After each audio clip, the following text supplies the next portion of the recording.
Olá, meu nome é Dmitry Paiva para a Academia Criativa e nesse vídeo a gente vai falar sobre constraints no Blender. E o que são constraints? Constraints são elementos que forçam um objeto a se comportar de acordo com outro objeto, pelo menos na maioria das vezes.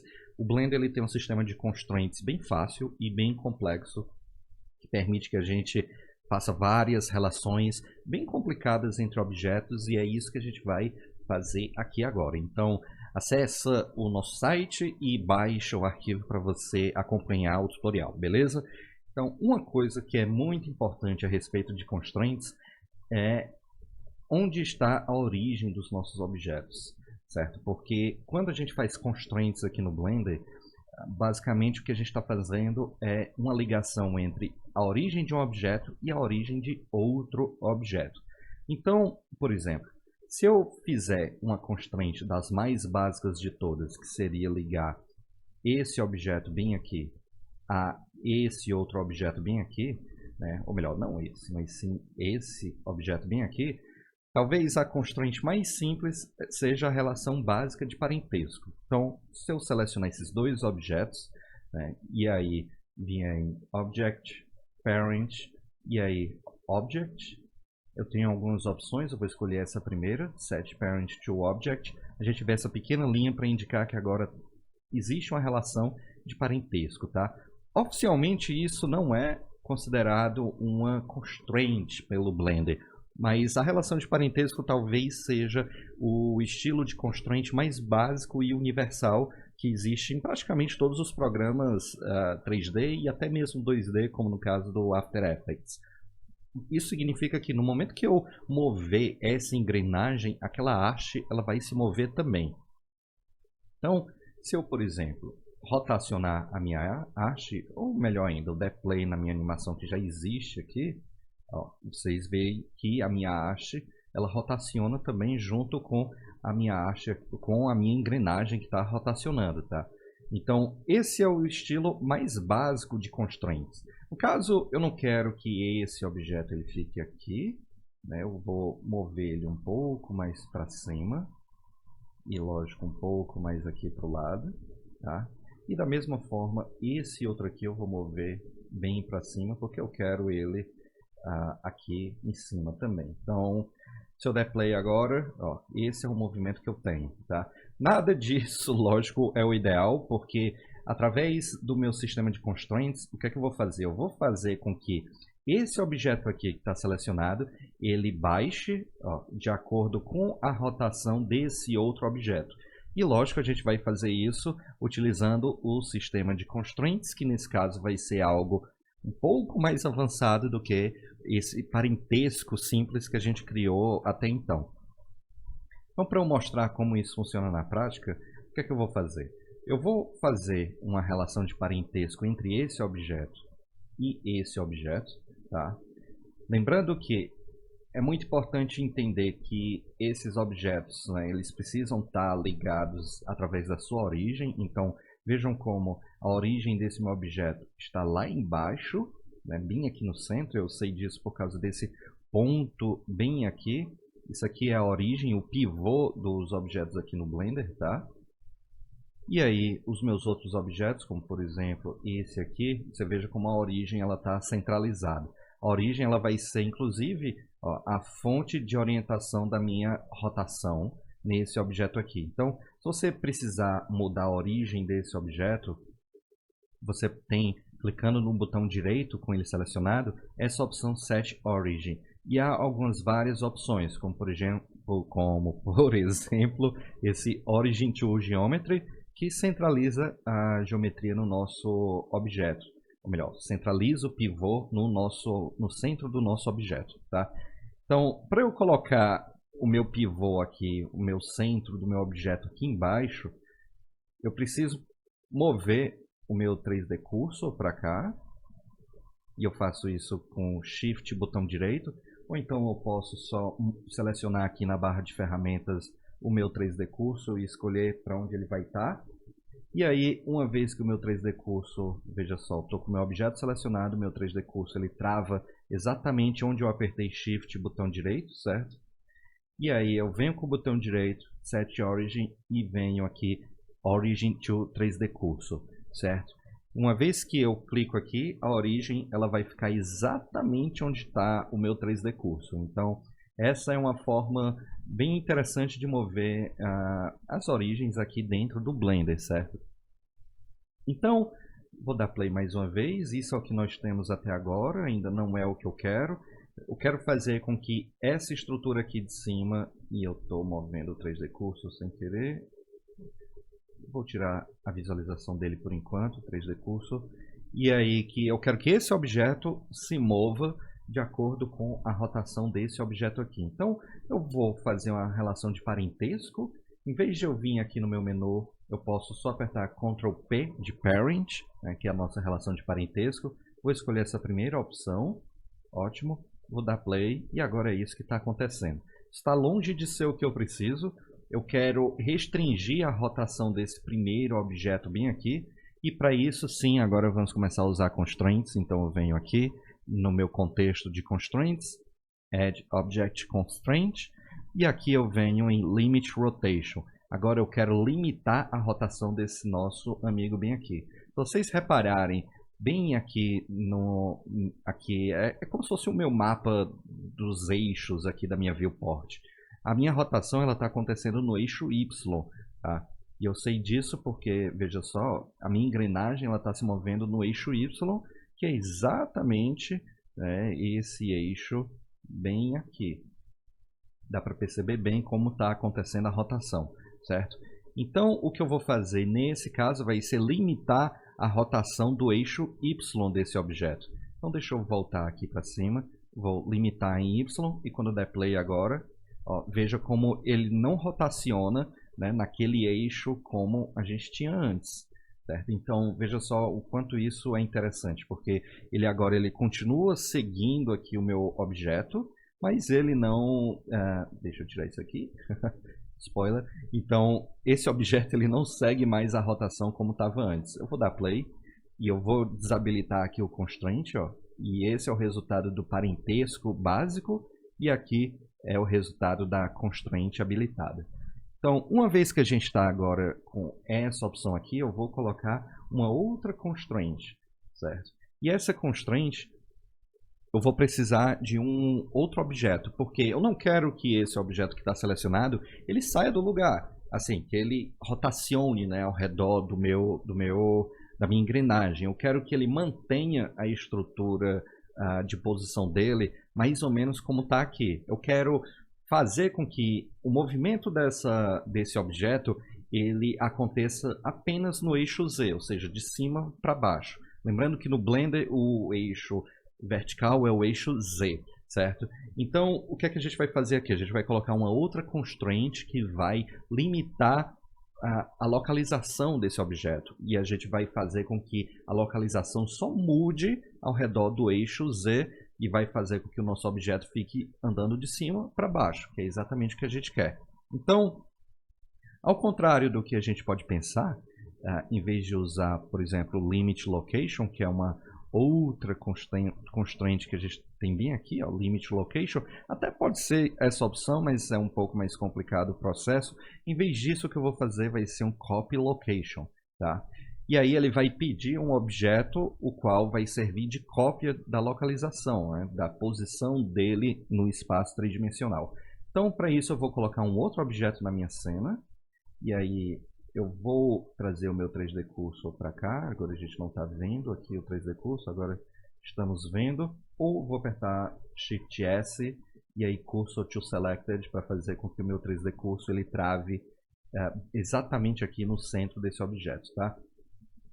Então, a posição do 3D Cursor vai servir de origem dos objetos que a gente vai colocar aqui. Então, eu vou vir em Add, Empty, e eu vou colocar esse Single Arrow, certo? E agora, vou mover esse Single Arrow aqui para cima, e só mover um pouco mais para baixo. Eu gosto desse Empty, que funciona como um No Object, se você vem do Cinema 4D ou do After Effects, por exemplo. Eu estou aumentando o tamanho dele para ficar bem visível aqui. E eu acho que eu vou aqui em Viewport Display e colocar até mesmo o nome para ficar bem visível, tá? Então, agora eu vou fazer com que esse objeto seja o objeto, enfim, que vai servir de localização para esse objeto. Ou seja, a gente vai pegar a posição desse objeto, que não está mudando em nada aqui na nossa viewport. Isso aqui, basicamente, a gente vai usar como um objeto meio de... Na falta de termo melhor, isso aqui vai ser o nosso empty, ou vai ser o nosso null, ou sei lá, em algumas outras nomenclaturas vai ser o nosso dummy object. Ele vai servir apenas para que a gente copie a localização dele, ele não vai servir para mais nada. É como se ele fosse uma espécie de cadeado, a gente vai travar basicamente a localização desse nosso objeto, né, de acordo com a localização desse empty. Então, o que eu vou fazer aqui vai ser pegar esse meu objeto, vou vir no contexto de constraints, e agora eu vou colocar aqui no meu target com conta-gotas, vou selecionar aqui o meu empty, tá? Então você vê que ele se move um pouco. Se eu der play agora na minha animação, veja que ele fica totalmente parado. Por quê? Porque tudo relacionado à posição aqui dos nossos objetos, do nosso objeto, ele está copiando exatamente a posição aqui desse meu objeto de cima. Isso significa que se eu pegar o meu empty e movê-lo à vontade, o meu objeto, né, ele segue o meu empty, tá? Mas no caso ele vai seguir apenas o location, não vai seguir o rotation nem mais nada. Acontece que, como esse objeto, por sua vez, ele está numa relação de parentesco com a minha haste, né? Se eu tirar o meu eixo Z do constraint, isso vai indicar que apenas o eixo Z do meu objeto vai ser influenciado pela rotação desse objeto aqui que está selecionado. Então, o que é que a gente vai fazer aqui? A gente vai fazer com que apenas o eixo Z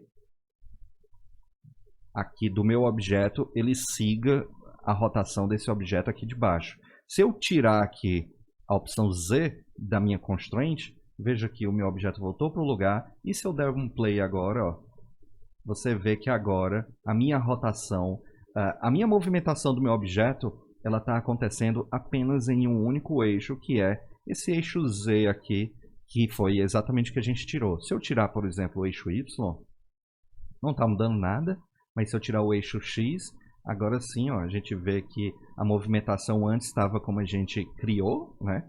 Mas eu vou travar agora o eixo X, ó, e aí agora o meu objeto ele não se move mais no eixo X porque ele está seguindo, né, a localização desse objeto aqui de cima, tá? Então isso é muito importante que vocês entendam esse processo de constraint. Então eu vou deixar o Y ligado só para fins didáticos, porque a gente só interessa o Z. E aí que está quase finalizado já, eu acho que a gente pode colocar agora uma constraint nesse objeto aqui, certo? Existe uma constraint que faz com que a rotação desse objeto ela seja determinada pela menor distância desse objeto a um outro objeto, tá? Ou melhor, a menor rotação de um objeto a outro objeto. Isso soa meio complicado demais, mas o que é que eu quero fazer? Eu quero fazer com que a rotação desse objeto aqui que está selecionado, ela seja de acordo com esse objeto aqui de cima, tá? Como é que a gente faz isso? Da mesma forma que já existe a rotação nesse objeto, se eu der play, a gente vê que já existe uma rotação, eu quero meio que travar a localização dessa rotação de acordo com esse objeto aqui que agora está selecionado. E aí, para isso, a gente vai ter uma outra constraint, que vai ser aqui, e agora essa Damped Track Constraint. Quando eu coloco ela, ela pede um novo alvo, e eu vou selecionar esse objeto aqui. E se algo assim acontecer, significa que a gente tem que mudar o nosso eixo. Por padrão, ela está aqui no eixo Y, que é exatamente esse eixo que a gente está vendo bem aqui. Ó, veja só, é esse eixo aqui, o eixo Y, não é esse que eu quero o eixo Z, que é o eixo vertical aqui, ó, tá? Então, para eu fazer isso, é só eu clicar em Z aqui e agora o meu objeto ele volta para o seu lugar original. Se eu der play agora, vejam só que agora sim, ó, a minha rotação ela segue a minha engrenagem, ok? Mas agora ele fica travado na origem desse objeto aqui de cima. Então é exatamente isso que a gente precisa. Se vocês repararem, acontece uma leve rotaçãozinha bem aqui, ó, mais ou menos por aqui. Você vê que, na verdade, o que está rotacionando é esse objeto aqui. Vou até aproximar o zoom, ó. Ele faz uma rotação bem de leve. E isso tem a ver com o posicionamento do objeto, isso tem a ver com o pivô do objeto, tem a ver com a origem do objeto em relação a todos os parentescos que estão acontecendo na cena. Você, às vezes, para o constraint ficar perfeitinho, você tem que posicionar os objetos no melhor eixo possível, colocar as origens no melhor eixo possível, também na melhor posição possível. Nem sempre a gente sabe exatamente que posição é essa. Então, se o meu objeto está rotacionando, é lógico que num eixo que eu não quero, né, de uma forma que eu não quero, que é esse caso, é lógico que eu posso evitar isso utilizando uma constraint também. Então, vamos colocar uma constraint para limitar a rotação desse objeto. Então, para isso, o que é que eu vou fazer? Eu vou dar um play agora para a gente ficar vendo o que está acontecendo, e aí eu vou adicionar uma nova constraint. E lógico, uma vez que eu quero limitar a rotação, eu vou colocar limit rotation. Vou colocar aqui um limit rotation. E aí, em que eixo a gente vai querer limitar essa rotação? Então, deixa eu pegar aqui, por exemplo, o meu move. Local.